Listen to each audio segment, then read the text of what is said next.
بسم الله الرحمن الرحیم۔ بسم اللہ الرحمن الرحیم۔ زناکار کی قبولیت دعا اور مغفرت سے محرومی۔ مسند احمد اور موجب طبرانی کبیر و اوسط میں حضرت عثمان بن ابی العاص رضی اللہ عنہ سے مروی ہے کہ نبی اکرم صلی اللہ علیہ وسلم نے ارشاد فرمایا، آسمان کے دروازے آدھی رات کو کھول دیے جاتے ہیں اور ایک پکارنے والا فرشتہ پکارتا ہے کہ کیا کوئی دعا کرنے والا ہے کہ اس کی دعا قبول کر لی جائے، کیا کوئی مانگنے والا ہے اسے دے دیا جائے، کیا کوئی مصیبت زدہ ہے کہ اس کی پریشانی دور کر دی جائے۔ بس کوئی مسلمان نہیں بچتا کہ وہ کوئی دعا کرے اور اس کی دعا قبول نہ کی جائے، سوائے زانیہ کے جو اپنی شرمگاہ کے ساتھ دوڑتی اور کوشش کرتی ہے، یا ناجائز ٹیکس و چونگی لینے والا۔ زانیہ مغفرت سے محروم۔ اللہ تعالیٰ اپنے مخلوق کے قریب ہوتا ہے، پس وہ مغفرت چاہنے والوں کو بخش دیتا ہے۔ ایک اور روایت میں ہے، سوائے رنڈی کے جو اپنی شرمگاہ سے زنا کرواتی ہے یا ناجائز ٹیکس لینے والے کے، زناکاروں کو عذاب جہنم۔ صحیح بخاری و مسلم شریف اور مسند احمد میں ایک طویل حدیث ہے جس میں نبی اکرم صلی اللہ علیہ وسلم کے بارے میں حضرت سمرہ بن جندب رضی اللہ عنہ فرماتے ہیں، نبی اکرم صلی اللہ علیہ وسلم اکثر اپنے اصحاب سے دریافت فرماتے تھے کہ تم میں سے کسی نے کوئی خواب دیکھا؟ جو شخص دیکھتا وہ آپ کی خدمت میں عرض کرتا۔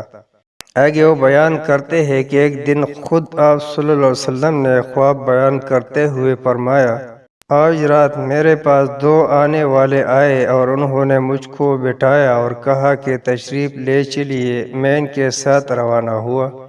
آگے آپ صلی اللہ علیہ وسلم نے جن مختلف قسم کی سزاؤں میں مبتلا لوگوں کو دیکھا، ان سب کا باری باری ذکر فرمایا ہے، اور ہر مرتبہ سزا میں مبتلا شخص کو دیکھ کر آپ صلی اللہ علیہ وسلم پوچھتے ہیں کہ یہ کون لوگ ہیں؟ تو وہ فرشتے آپ صلی اللہ علیہ وسلم سے عرض گزار ہوتے ہیں کہ ابھی آپ صلی اللہ علیہ وسلم آگے تشریف لے چلیے۔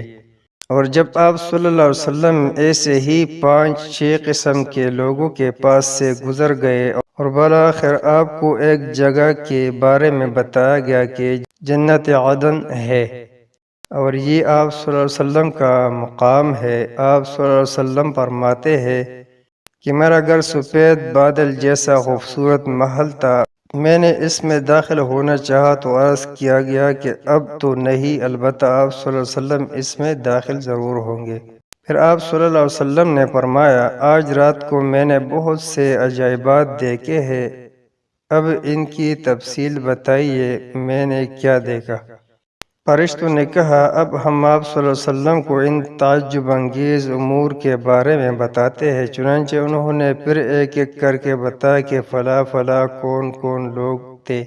ان مختلف قسم کے لوگوں میں سے ہی ایک وہ لوگ بھی تھے جن کے بارے میں آپ صلی اللہ علیہ وسلم فرماتے ہیں، ہم ایک سوراخ دار گڑھے کی طرف چلے جو تنور کی طرح تھا، اس کا بالائی حصہ تنگ اور نچلا حصہ فراخ تھا، اس کے نیچے آگ بھڑک رہی تھی، پس جب بلند ہوتی تو بلند ہو جاتے، قریب ہوتا کہ وہ نکل جائیں گے، اور جب آگ بجھا دی جاتی ہے تو وہ اس میں لوٹ جاتے ہیں، اور یہ برہنہ مرد اور عورتیں تھیں۔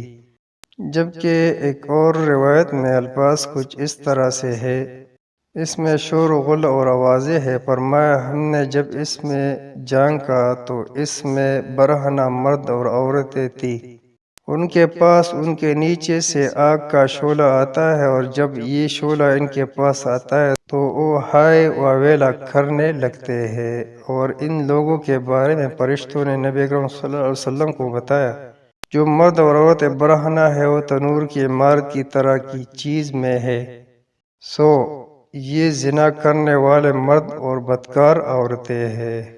اسی قسم کی ایک حدیث صحیح ابن خزیمہ اور صحیح ابن حبان میں حضرت ابو امامہ رضی اللہ عنہ سے بھی مروی ہے کہ اس میں بھی آپ صلی اللہ علیہ وسلم کے دو آدمیوں یعنی فرشتوں کے ساتھ جانے اور مختلف قسم کے لوگوں کو دیکھنے اور ان کی سزاؤں کا سبب پوچھنے اور بتانے کا ذکر آیا ہے۔ چنانچہ اس حدیث میں یہ بھی آیا ہے، پھر مجھے لے جایا گیا کہ میں ایسے لوگوں میں تھا جو بہت زیادہ پھولے ہوئے ہیں اور ان کے پاس سے سخت بدبو آ رہی تھی، گویا ان کی بدبو پاخانے کی بو ہے۔